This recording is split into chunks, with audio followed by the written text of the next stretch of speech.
La chronique Showbiz vous est présentée par les Caisses des Jardins de la Baie et Diffusion Saguenay. On est de retour en compagnie de Caroline Plouffe. Comment ça va ce matin? Toujours bien, toi? Ben, je le sais que ça va toujours bien. Moi aussi, ça va bien. Il y a de la bonne humeur.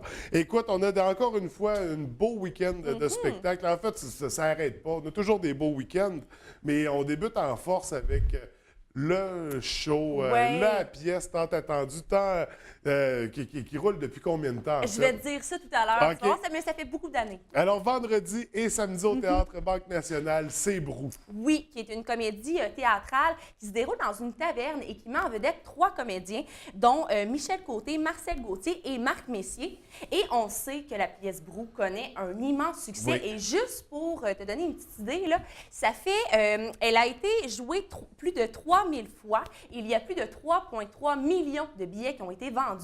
Et la pièce ne tourne pas seulement ici au Québec. Elle a joué pendant 7 ans en Belgique et aussi au Canada anglais et aux États-Unis. Elle a été présentée pour la toute première fois en 1979 à Montréal. monsieur. Et là, ce qui est assez cocasse, c'est que les comédiens à ce moment-là pensaient seulement jouer une trentaine de représentations, mais on s'entend pour dire qu'ils se sont vraiment trompés parce que, en fait, là, pour répondre à ta question, ça fait 38 ans que cette pièce-là tourne. Et on s'entend qu'après 38 ans, là, le défi majeur des comédiens, c'est de jouer comme si c'était la première représentation et de ne pas tomber sur le fameux pilote automatique. Sinon, ça gâcherait un peu le cachet de la pièce. Et je tiens à souligner également que les 3 comédiens sont affichés dans le mondial des records Guinness parce qu'ils détiennent le record de longévité d'une pièce de théâtre jouée par une même distribution. Oui. Donc, c'est vraiment du jamais vu. Et en ce qui concerne les textes, eh bien, ils ont été écrits par Claude Meunier, Jean-Pierre Plante, Francine Ruel et Louis Céa. Et les 3 comédiens, en plus de jouer dans la pièce, en plus d'avoir fait la mise en scène, eh bien, ils sont également co-auteurs de la comédie théâtrale. Donc, c'est vraiment des hommes à tout faire. Et là, le coût des billets pour assister à la soirée est de 59 $. Mais franchement, s'il y en a qui n'ont jamais vu Brou, allez-y parce qu'après 38 ans, on ne sait jamais quand ça va être la dernière représentation. Absolument. Donc, c'est peut-être la dernière occasion de les voir dans la région. Brou, de toute façon, est-ce qu'il y a encore des billets au moment où on se parle pour vendredi, Ça samedi? reste à vérifier. Ça Ouais. reste à vérifier. Parce qu'en général, ça porte très vite pour, Encore après pour aller 38 voir ans. Brou. Oui, C'est absolument. assez hallucinant. On a du côté de la salle Pierrette-Godreau, c'est Yann Perrault qui sera là samedi. Oui, pour nous présenter son spectacle de son 5e album qui s'intitule Le Fantastique Désastre. Pour ceux qui ne savent pas trop c'est qui Yann Perrault, ben, c'est le chanteur de la célèbre chanson J'aime les oiseaux, qui a passé beaucoup à la radio et qui est très rythmée, très dansante qu'on peut voir à l'instant à l'écran.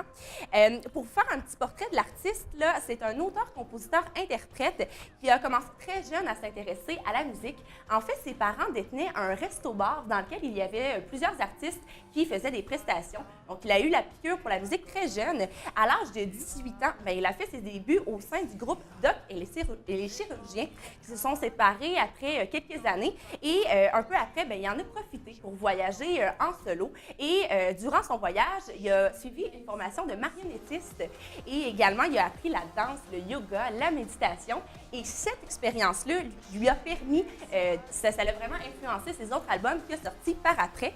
Et justement, parlons-en de ces albums. Il a sorti son tout premier en 2002, qui s'intitule Western Romance, qui est un album qui lui a valu le prix Miroir au Festival d'été de Québec et également un Félix Leclerc. Ensuite, il a sorti 4 autres albums, dont son tout dernier, Le Fantastique Désastre, qui est un album très dansant et avec des paroles très sensées. Et ce que je trouve dommage, c'est que souvent, avec ce genre de musique-là, on oublie d'écouter les paroles, puis on se concentre seulement sur la musique. Mais ça vaut vraiment la peine de porter une attention particulière à ça, parce qu'il dit des choses remplies de bon sens. C'est pas juste de la bonne musique, c'est du bon contenu aussi. Oui, vraiment. Il faut porter une attention particulière. Et en ce qui concerne son genre musical, ben, c'est à mi-chemin entre le pop, le rock. Mais là, cette fois-ci, avec son nouvel album, il y a vraiment une grosse touche électro.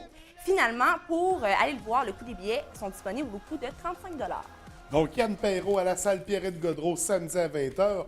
Du côté du sous-bois, ça débute vendredi. On a Projet Coyote. Oui, à 21h30. Pour ceux qui ne connaissent pas le groupe, c'est un groupe de la région qui est composé de 2 artistes, dont David Fortin-Héberge et François Potvin.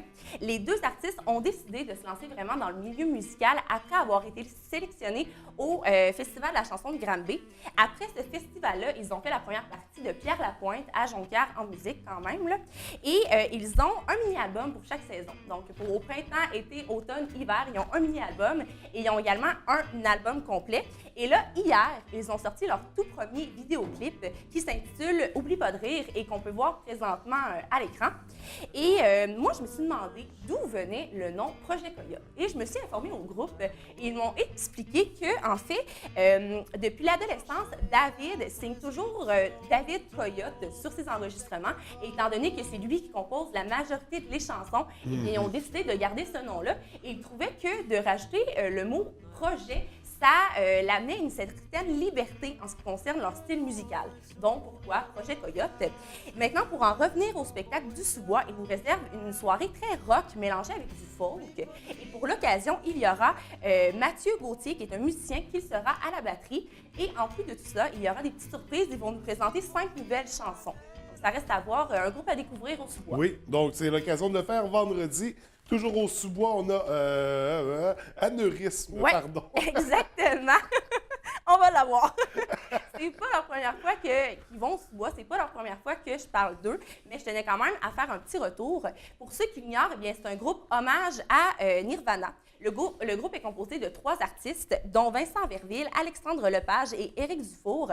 Alexandre et Vincent sont des amis d'enfance. À l'âge de 16 ans, ils ont décidé de partir le groupe hommage à Metallica. Ensuite, ils ont décidé de lancer le groupe Les Locataires, qui est un hommage au groupe Les Colocs. Et là, maintenant, ils ont lancé le groupe hommage à Nirvana. Et pour l'occasion, ils ont passé une série d'auditions et c'est là qu'ils ont rencontré Éric Dufour, qui s'est joint au groupe. Le groupe s'est formé officiellement en 2015. Et en ce qui concerne le spectacle, bien évidemment, ils vont jouer plusieurs succès de Nirvana. Donc, pour tous ceux qui adorent ce genre de musique-là, eh bien, allez-y, le coût des billets est de seulement 10 $. Alors, pour aller revivre la période du grunge, et on termine avec Saguenay en neige qui débutera à compter de demain. Oui, du 2 au 12 février. En fait, c'est la 33e édition. Oui. Durant cet événement-là, il sera possible d'aller admirer toutes sortes de belles sculptures de neige et il y aura plusieurs concours reliés à ça. Sur place, il y aura aussi plusieurs artistes de calibre international comme Pascal Veuillet, Éric Margerie et André Marastoni. Et mis à part ces magnifiques œuvres d'art qu'on va aller pouvoir admirer, bien, il va y avoir de l'animation, des glissades, des feux d'artifice, de la bonne musique. Et du côté des artistes, bien, on va recevoir Karim Ouellet, Kalimba et bien d'autres. Si vous désirez plus d'informations, je vous invite à aller sur leur page www.saguenayenneige.com.